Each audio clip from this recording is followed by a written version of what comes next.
कृष्ण बलराम को आमंत्रण आया है और साथ में वहां धनुष यज्ञ का कार्यक्रम है। श्री नंद बाबा का भी निमंत्रण है, नंदरानी का भी निमंत्रण है, सबका निमंत्रण है। जाकर के ऐसा ही किया श्री अक्रूर जी ने। मैया ने मना किया परंतु कन्हैया ने हठ किया। मैया, मुझे मामा का घर देखने की बड़ी इच्छा है, मुझे मेला देखने की बड़ी इच्छा है। मुंह लटका करके बैठ गया, रोने लगा। मैया ने रात्रि भर भोजन बनाया। 2 दिन वहां लगेगी, आज जाएगा, कल रुकेगा, परसों आएगा। पता नहीं कौन कब देगा, तो अपने पास रहेगा तो प्रेम से खा लेगा। मेरा कन्हैया भूखा न रह जाए। यशोदा मैया वात्सल्य का अवतार है। मानो वात्सल्य ही साक्षात मूर्ति रूप धारण करके यशोदा मैया के रूप में प्रकट हुआ है। भगवान का वात्सल्य यशोदा मैया के रूप में प्रकट हुआ और भगवान को ही वात्सल्य प्रदान कर रहा है, ऐसा समझो। मैया ने रात्रि भर रोते रोते भोजन बनाया है।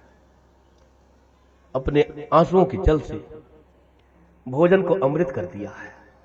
और सुबह होते क्या क्या कथा कही जाए, जिससे तिससे सबको आश्वासन देते हुए, सबके दिल को दुखाते हुए, संभारते हुए ठाकुर जी मथुरा के लिए प्रस्थान किए। समय कम है, हमें राम जी का विवाह करना है। सबको दुखाते हुए, संभारते हुए, दोनों बात करते हुए ठाकुर जी वृंदावन पहुंचे, मथुरा पहुंचे। न चांतर न बहिर्यस्य न पूर्वम ना पिचापरम पूर्वापरम बहिश्चांतर जगतो यह जगत। यह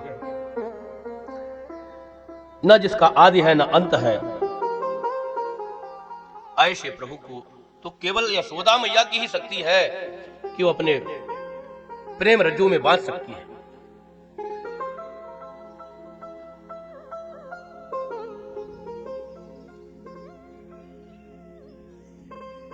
मैया ने कहा, हे लाला,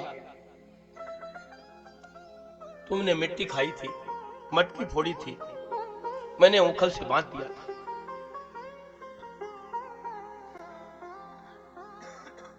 शायद इसीलिए ऐसा संयोग बन रहा है कि तुम मुझे छोड़ करके जा रहे हो।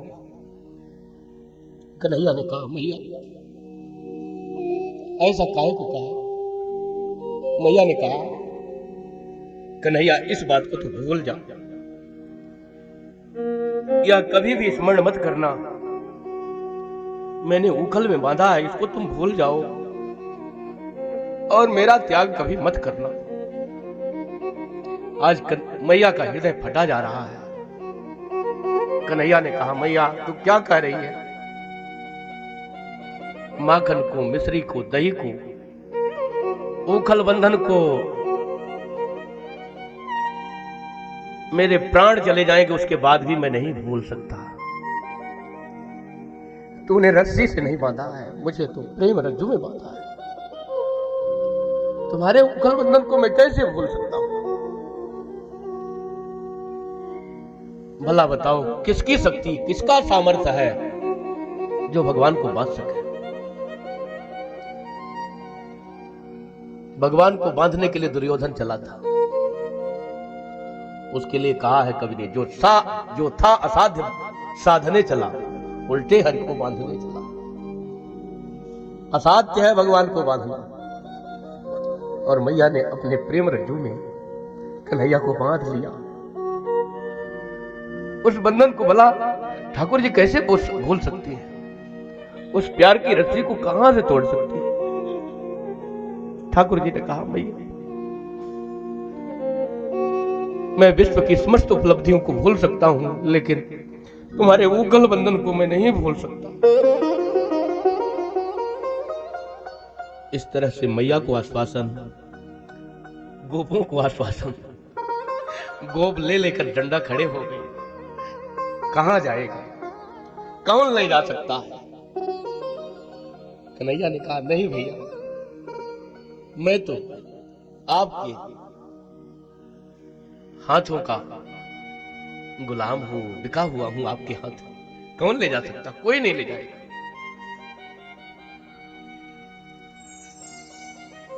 लेकिन मेरी इच्छा थी, यदि आपका मन करे तो मैं चला जाऊं। हाँ भैया कन्हैया, तुम्हारे मन के ऊपर मैं प्रहार नहीं कर सकता, तुम जाओ। समस्त ग्वाल बाल नंद बाबा के साथ पहले ही मथुरा के बगीचे में जाकर के ठहर गए।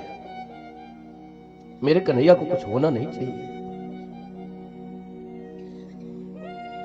सब अपना अपना डंडा संभार करके पहुंच गए। गोपियां आई, गोपियों के लिए बड़ा प्रबल दुख, रथ के आगे लेट गई। कन्हैया ने कहा, तुम्हें इतना कष्ट सहने की आवश्यकता नहीं, रथ से कूद पड़े। मैं कैंसिल किया, नहीं जाऊंगा। लेकिन कन्हैया, तुम नहीं जाओगे तो प्रसन्नता पूर्वक यहां निवास करोगे? कन्हैया ने कहा, सो तो कष्ट होगा, क्योंकि मेरा आवश्यक कार्य वहां है। मथुरा में मेरा बहुत आवश्यक कार्य आ गया है।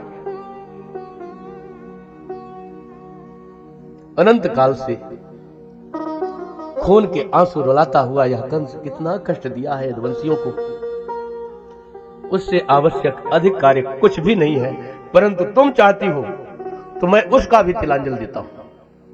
मैं नहीं चाहूंगा। कन्हैया के मन को गोपियों ने रखा, अपने मन को, अपने मन में आग लगा दिया।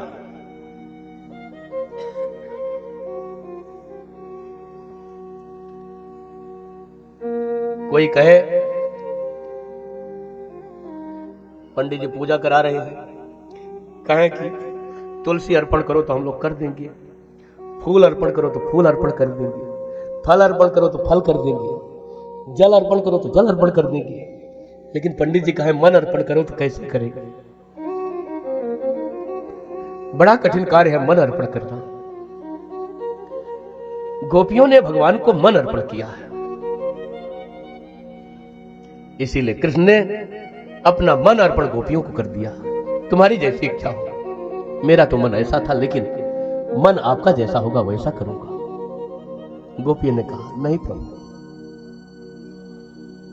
भरत जी महाराज क्या कहते हैं, जो सेवक स्वामिनी सकोची निज हित चाहे तास मत पोची। जो सेवक स्वामी को संकोच में डाल करके अपना हित साधना चाहे, उसकी बुद्धि ओछी है।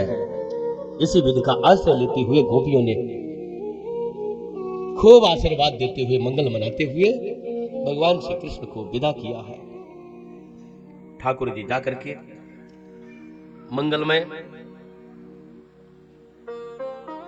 बगीचे में जो है ठहरे हैं। मथुरा की गलियों में आज्ञा लेकर के बाबा से चले हैं। माताएं पुष्प की वृष्टि कर रही हैं, फूल बरसा रही हैं, आपस में चर्चा कर रही हैं। सांवले से कृष्ण, गोरे से बलराम, कितनी सुंदर शोभा बन रही है। श्याम गौर सुंदर जो जोड़ी, कितनी सुंदर जोड़ी है। परंतु इन्हें मथुरा क्यों बुलाया गया है? मथुरा की नारियों को बड़ा कष्ट होता है। बात क्या है? सुख भी होता है, मन में शंका भी है। मथुरा घुसते ही माताएं पुष्प की वृष्टि कर रही हैं।